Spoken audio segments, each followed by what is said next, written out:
Please stand.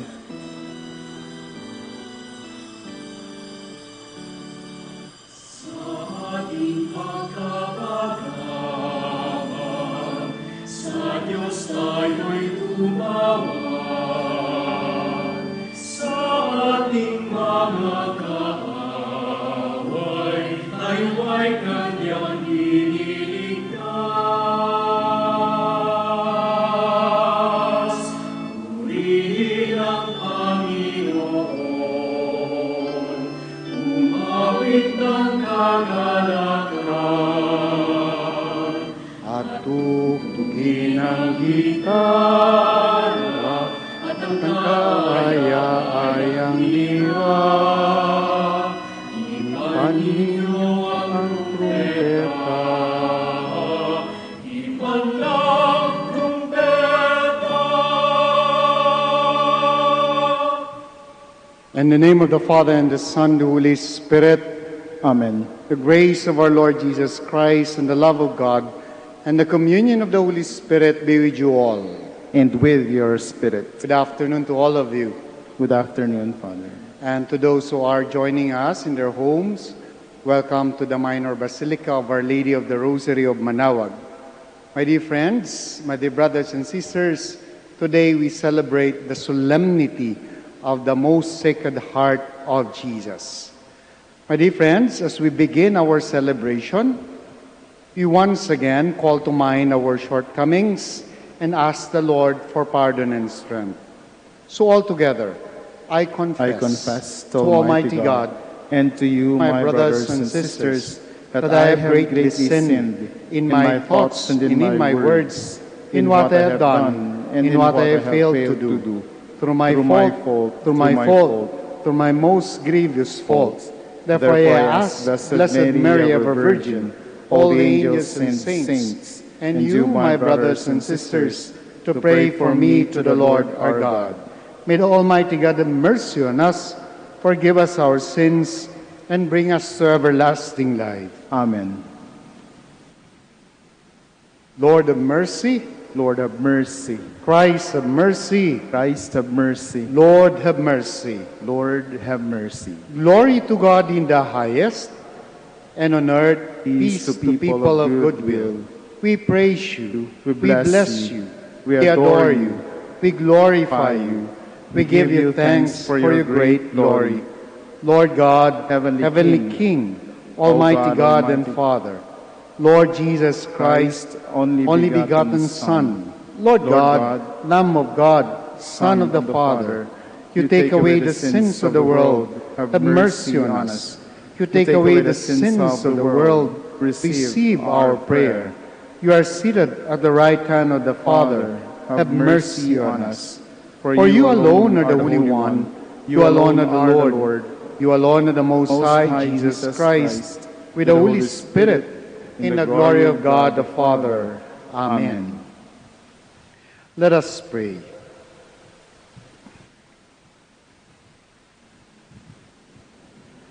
Grant, we pray, Almighty God, that we who glory in the heart of your beloved Son and recall the wonders of his love for us may be made worthy to receive an overflowing measure of grace from that fount of heavenly gifts through our Lord Jesus Christ, your Son, who lives and reigns with you in the unity of the Holy Spirit, one God, forever and ever.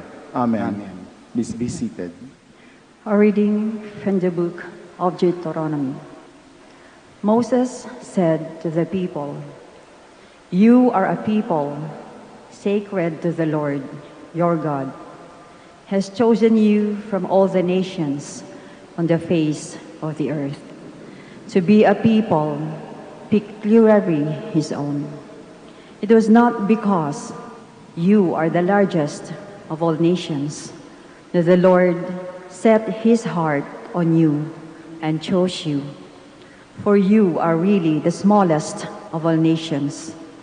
It was because the Lord loved you, and because of his fidelity to the oath he had sworn to your fathers, that he brought you out with his strong hand from the place of slavery, and ransomed you from the hand of Pharaoh, king of Egypt.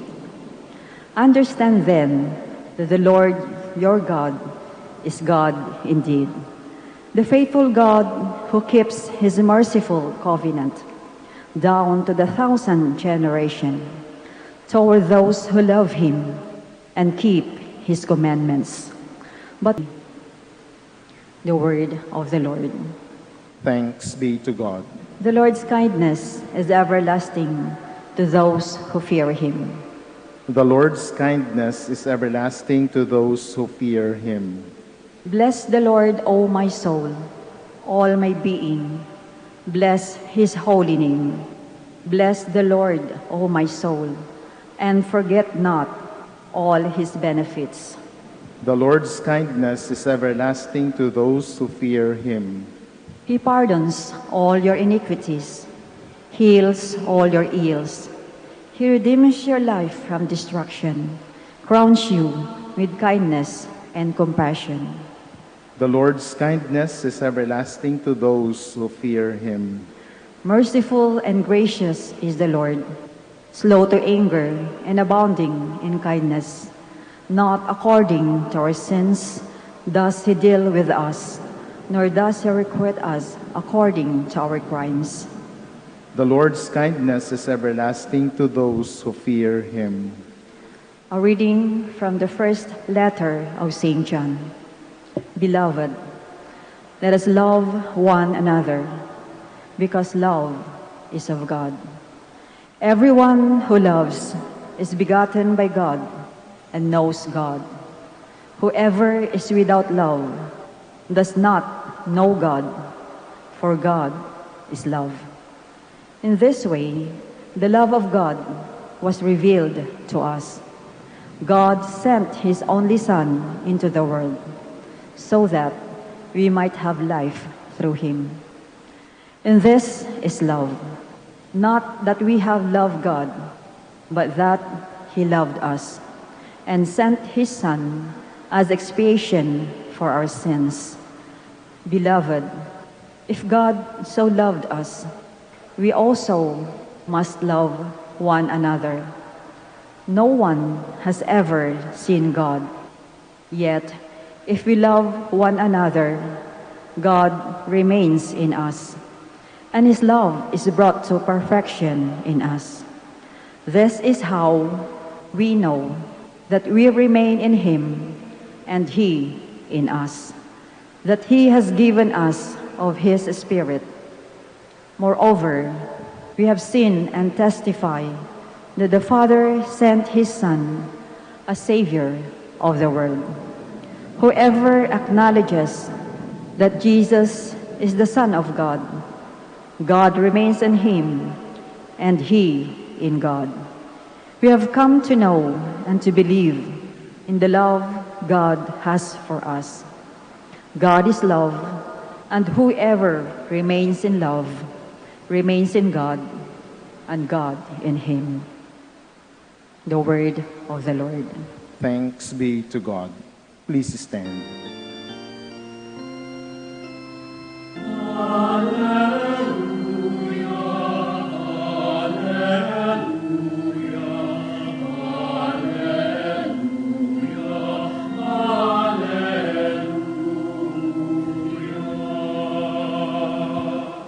Take my yoke upon you, says the Lord, and learn from me, for I am meek and humble of heart.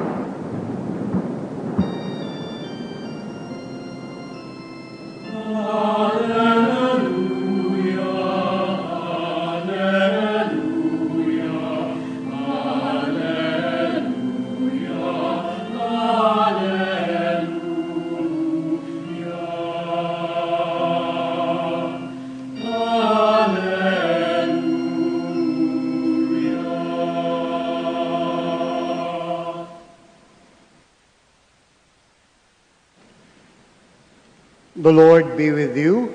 And with your spirit. A reading from the Holy Gospel according to Matthew. Glory to you, O Lord. At that time, Jesus exclaimed, I give praise to you, Father, Lord of heaven and earth, for although you have hidden these things from the wise and the learned, you have revealed them to little ones. Yes, Father, such has been your gracious will. All things have been handed over to me by my Father. No one knows the Son except the Father. No one knows the Father except the Son, and anyone to whom the Son wishes to reveal him. Come to me, all you who labor and are burdened, and I will give you rest. Take my yoke upon you and learn from me, for I am meek and humble of heart, and you will find rest for yourselves, for my yoke is easy and my burden is light. My dear friends, the gospel of the Lord. Praise to you, Lord Jesus Christ. Be seated. Sumandali.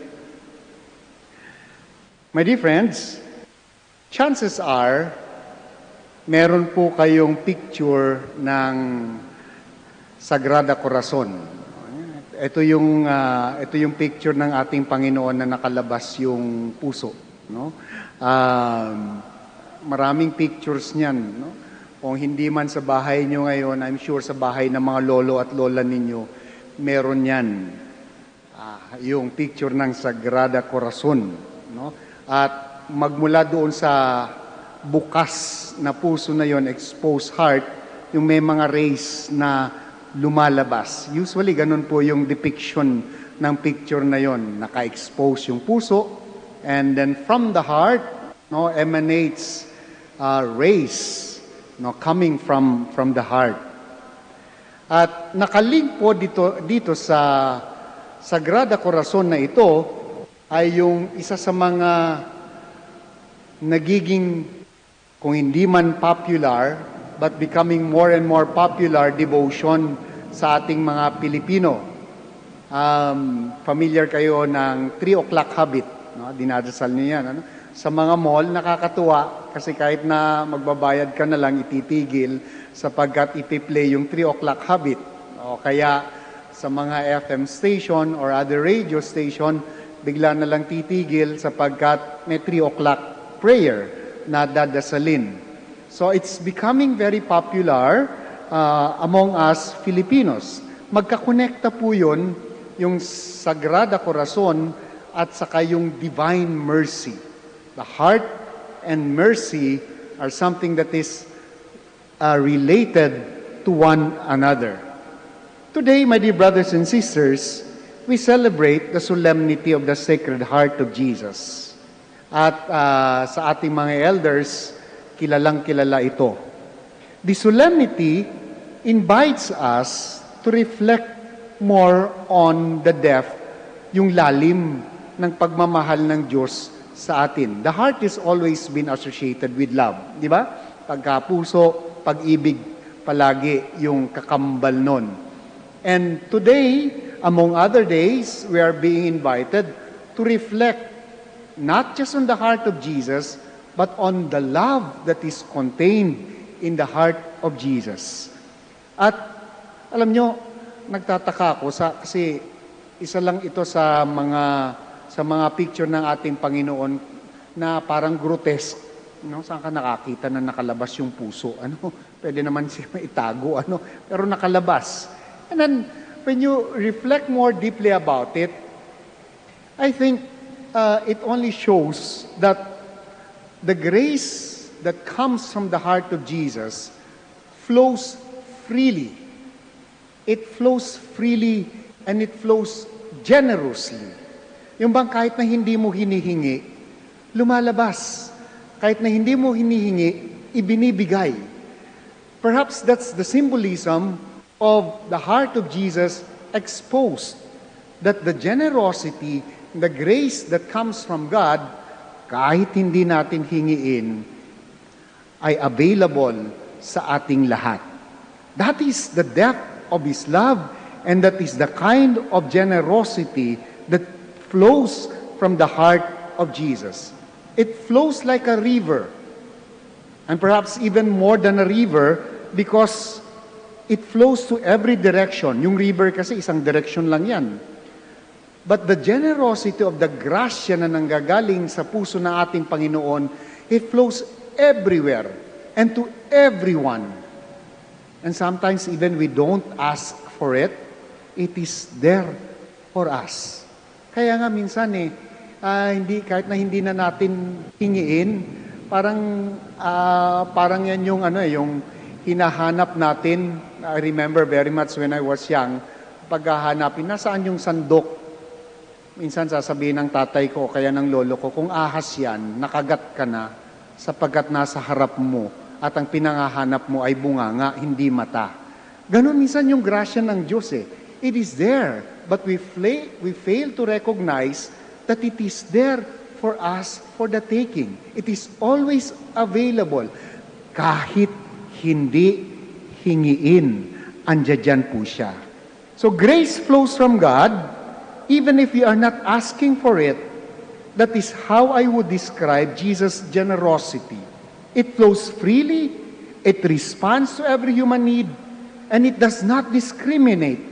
It just flows. It just flows from the heart of Jesus.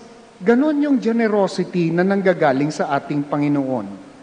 And perhaps, people who have realized this and felt this are also the same people whose generosity is genuine. May mga tao na kahit na hindi mo hingian, di ba? Magsasalita ka pa lang ng penge, hindi mo pa natatapos yung salitang penge. Ito, alam ko kailangan mo yan. Di ba? O kaya, parating ka pa lang doon, anong kailangan mo? O ito, no? Even if you don't speak, I know what you need. That is our God.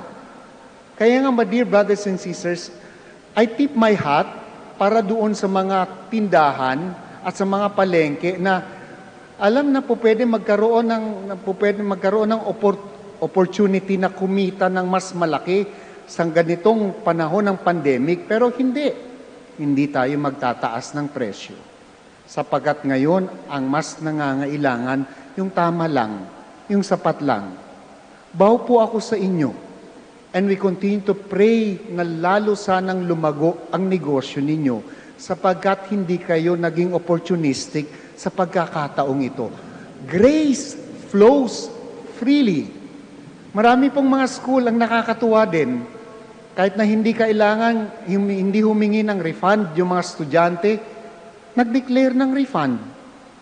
Kahit na hindi ka tawag nito, kahit na pumasa na yung hinihingi nilang tuition fee increase, bigla nilang sasabihin, this is not the time to have tuition fee increase. Baw po kami sa inyo. Maraming salamat sapagkat that generosity, kahit na hindi ninyo hingiin, babalik at babalik yan. Yun yung maganda Yung kahit na hindi mo hingiin, because that's the generosity of our Lord Jesus Christ. Kahit hindi mo hingiin, ibinibigay. Hopefully, that is also something that we realize in this time of pandemic. You do not need to beg for ayuda. We do not need to ask and to crawl and to beg for help. But hopefully, more and more people who have felt the grace of God that they have received ay magkusa. Because that generosity that they have received are also a generosity that demands or invites them to show that same generosity kahit hindi hingiin. Ito yung for me, that's the meaning of Sagrada Corazon. That's the meaning of divine mercy. Kahit hindi hingiin, it is available to all of us. I hope that the reason why the devotion to divine mercy is growing is that people are realizing more and more how blessed they are. For one, who receive mercy cannot but show mercy. Lahat naman tayo kinaawaan ng Diyos. Very much I remember when we first made our profession. Nakadapa po kami sa harap. And then isa lang yung tanong sa amin, what do you ask? At ang sagot po namin ay, God's mercy and yours. Awa yung hiningi namin. And if we fail to show that mercy to other people, even if they do not ask for it, we fail in our identity as religious. We fail in our identity as Christians. My dear friends, baka naman hindi na kailangan pang hingiin. Nakikita naman natin kung sino yung mga nangangailangan. Sagrado Corazon. We all have that.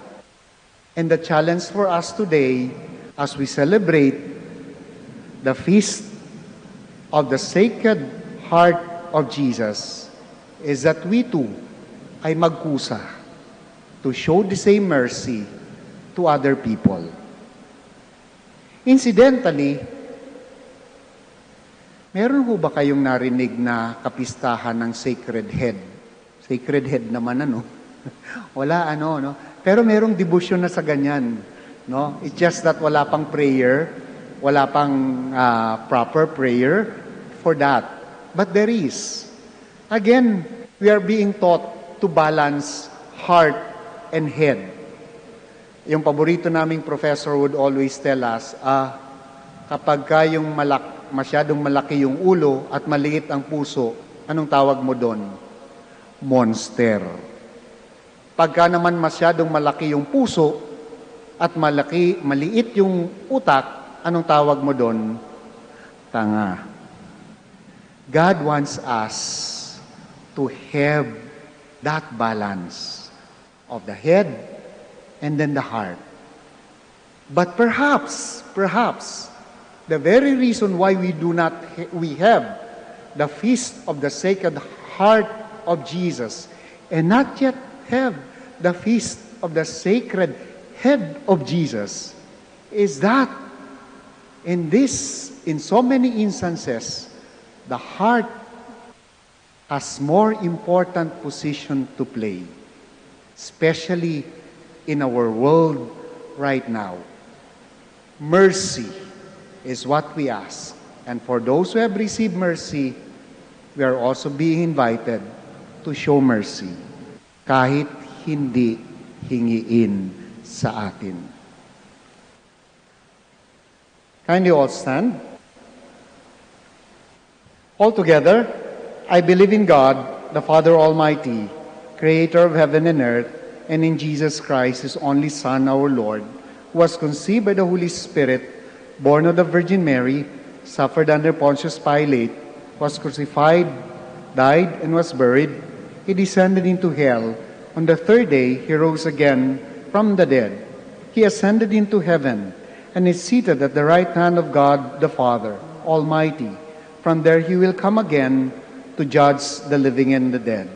I believe in the Holy Spirit, the Holy Catholic Church, the communion of saints, the forgiveness of sins, the resurrection of the body, and life everlasting. Amen.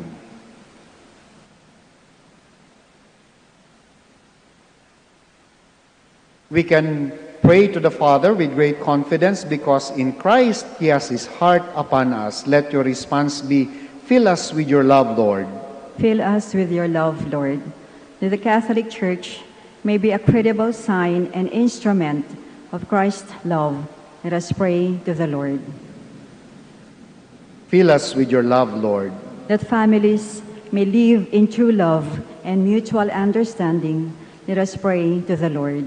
Fill us with your love, Lord.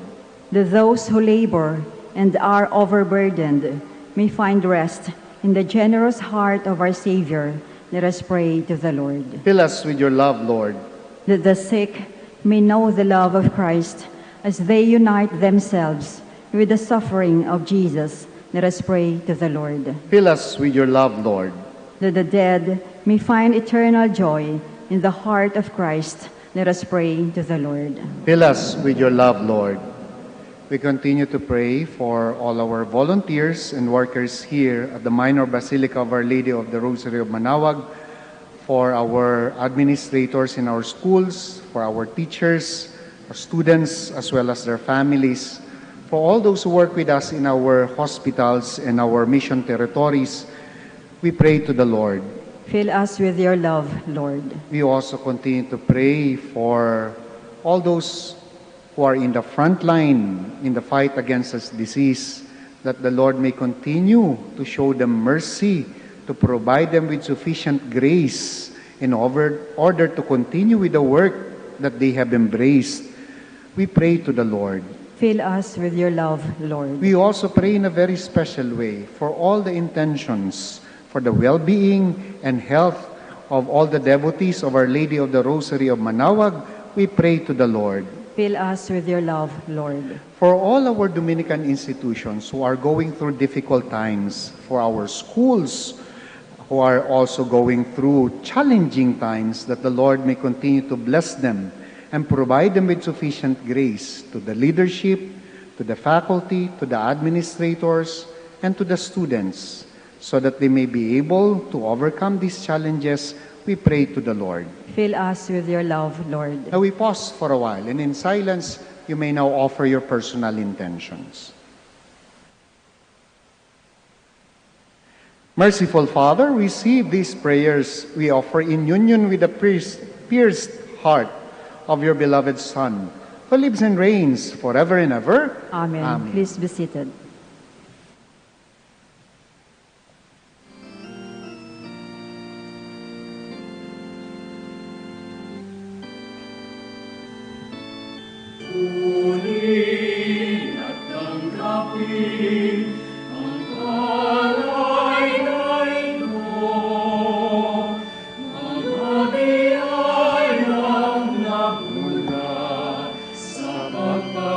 Blessed are you, Lord, God of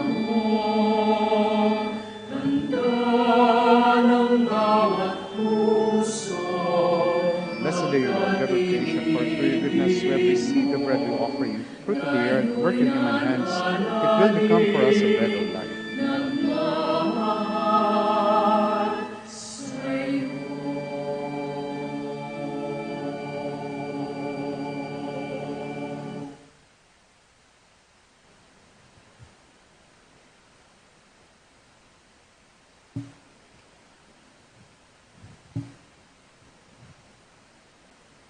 Blessed are you, Lord, God of all creation, for through your goodness we have received the wine we offer you, fruit of the divine work of human hands. It will become our spiritual drink. Blessed be God forever.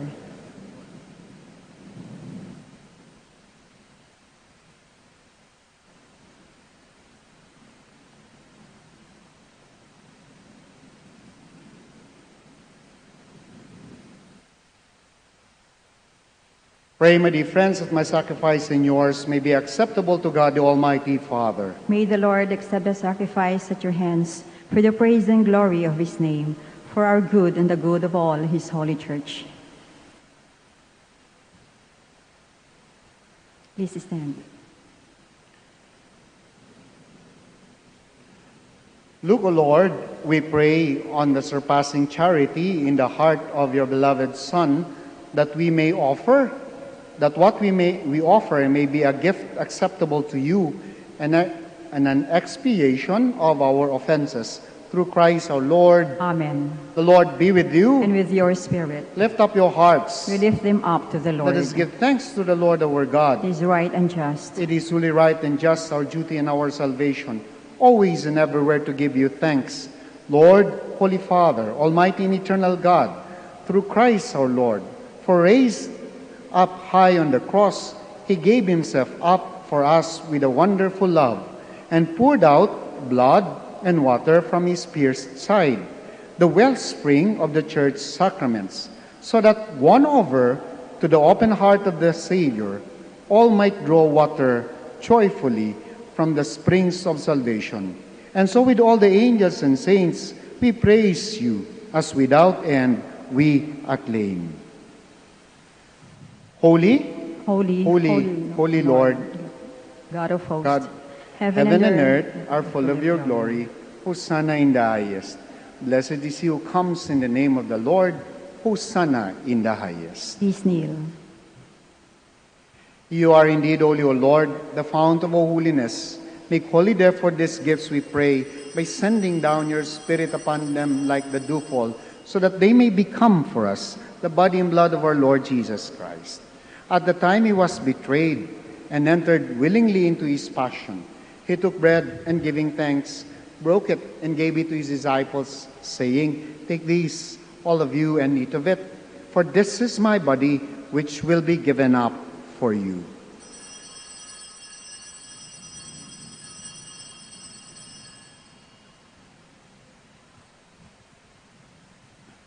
In a similar way, when supper was ended, he took the chalice, and once more giving thanks, he gave it to his disciples, saying, "Take these, all of you, and drink from it.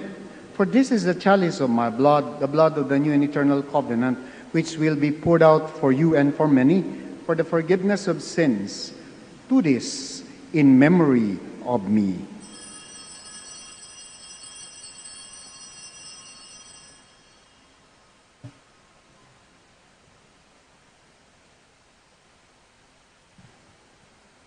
Let us proclaim the mystery of faith. When we eat this bread and drink this cup, we proclaim your death, O Lord, until you come again. Therefore, as we celebrate the memorial of his death and resurrection, we offer you, Lord, the bread of life and the chalice of salvation, giving thanks that you have held us worthy to be in your presence and minister to you. Humbly we pray that, partaking of the body and blood of Christ, we may be gathered into one by the Holy Spirit. Remember, Lord, your church spread throughout the world, and bring her to the fullness of charity, together with Francis, our Pope, Socrates, our Bishop, Fidelis, our Auxiliary Bishop, Gerard, our Master, and all the clergy. Remember also our brothers and sisters who have fallen asleep in the hope of the resurrection, and all who have died in your mercy. Welcome them into the light of your face. Have mercy on us all, we pray, that with the Blessed Virgin Mary, Mother of God, with the blessed apostles, and all the saints who have pleased you throughout the ages, we may merit to be co-heirs to eternal life, and may praise and glorify you through your Son, Jesus Christ. Through him, and with him, and in him, O God Almighty Father, in the unity of the Holy Spirit, all glory and honor is yours forever and ever. Amen. Amen. Please stand. Jesus taught us to call God our Father, and so we have the courage to pray.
Deliver us, Lord, we pray, from every evil. Graciously grant peace in our days, that by the help of your mercy we may be always free from sin, and safe from all distress as we await the blessed hope and the coming of our Savior Jesus Christ. For the kingdom, the power, and the glory are yours, now and forever. Lord Jesus Christ, who said to your apostles, "Peace I leave you, my peace I give you," look not on our sins, but on the faith of your church, and graciously grant our peace and unity in accordance with your will, who live and reign forever and ever. Amen. The peace of the Lord be with you always. And with your spirit. We offer to one another the sign of Christ's peace. Peace be with you.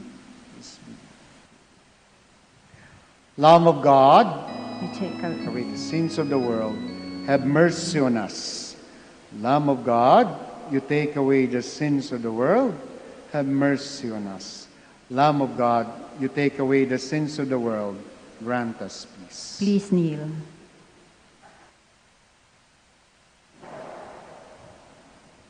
My dear friends, my dear brothers and sisters, behold our Lord Jesus Christ, our generous God. Behold the Lamb of God, behold him who takes away the sins of the world. Blessed are those called to the supper of the Lamb. Lord, I am not worthy that you should enter under my roof, but only say the word, and my soul shall be healed.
Let us pray.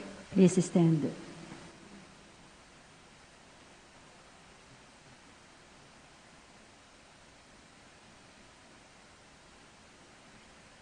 May the sacrament of charity, O Lord, make us fervent with the fire of holy love, so that drawn always to your Son, we may learn to see him in our neighbor, through Christ our Lord. Amen. Amen. Let us now pray the Oratio Imperata. Please kneel. God our Father, we come to you in our need to ask your protection against the COVID-19 that has claimed lives and has affected many. We pray for your grace for the people tasked with studying the nature and cause of this virus and its disease, and of stemming the tide of its transmission. Guide the hands and minds of medical experts that they may minister to the sick with competence and compassion, and of those governments and private agencies that must find cure and solution to this epidemic. We pray for those afflicted. May they be restored to health soon. Grant us the grace to work for the good of all and to help those in need. Grant this to our Lord Jesus Christ, your Son, who lives and reigns with you in the unity of the Holy Spirit, one God, forever and ever. Amen. Mary, help of all Christians. Pray for us. Saint Raphael the Archangel. Pray for us. San Roque. Pray for us. San Lorenzo Ruiz. Pray for us. San Pedro Calungsod. Pray for us. Kindly stand. My dear friends, maraming salamat po sa pakikisan ninyo sa banal na misa. Yung mga nakiisa sa amin sa kanilang mga bahay, maraming salamat po. At yung mga andi dito kahit na ang lakas-lakas ng ulan, thank you for joining us in this Mass. And magmula kahapon, ngayon, bukas, no, ito po ay dry run natin for Sunday. Tinitingnan po natin yung implementation ng mga measures na inilagay natin dito sa Minor Basilica of Our Lady of the Rosary of Manaoag. So, pasensya na po muna sa mga ma-attend dito na doon kayo papasok, pero hindi kayo babalik doon. Sa likod po kayo lalabas to ensure that we follow all government requirements for gathering, for this kind of gathering. We can assure you that we have put in place all the necessary measures. In other words, due diligence. Ginagawa po natin yan dito. Kaya nga kahit na hindi namin nakikita yung mga reaction ninyo, nakaka-paranoid pa rin. Pag nag-homily kami, hindi namin malaman kung natatawa kayo, naiiling kayo, dahil dyan sa mga nakalagay sa mukha niyo. But it is what it is. No? We deal with the cards that we are dealt with. No? So, yan po muna, but importante, mas nakakatuwa na andito na kayo. Mas improvement na ito kaysa doon sa mga panahon na ang kausap namin ay yung mga upuan dyan na walang tao. Improvement na ito. No? So we continue to pray for one another, and then we continue to pray for the safety of each other. The Lord be with you. And with your spirit. And Almighty God bless you all. The Father, the Son, the Holy Spirit. Amen. The Mass is ended. Go in peace to love and serve the Lord through one another. Thanks be to God. We shall now say the prayer for the blessing of the sick, and then afterwards, the prayer for the blessing ng religious articles. Pagkatapos po, wag na kayong pumunta sa gitna, nakagawian natin. Ako na po ang bababa, and then to bless you and your religious articles. Let us pray. Our help is in the name of the Lord, who made heaven and earth. God, our Almighty Father, by your blessing you give us strength and support in our frailty. Turn with kindness toward our sick brothers and sisters. Free them from all illness and restore them to good health through the intercession of Our Lady of the Rosary of Manaoag, so that in the sure knowledge of your goodness, they will gratefully bless your holy name. We ask this through Christ our Lord. Amen. Para naman sa inyong pong mga religious articles, we pray. In memory of the mysteries of the life, death, and resurrection of our Lord Jesus Christ, and to the honor and glory of the Blessed Virgin Mary, Mother of Christ and Mother of the Church, Our Lady of the Rosary of Manaoag, may your religious articles be blessed and made holy. In the name of the Father, the Son, the Holy Spirit. Amen. Amen.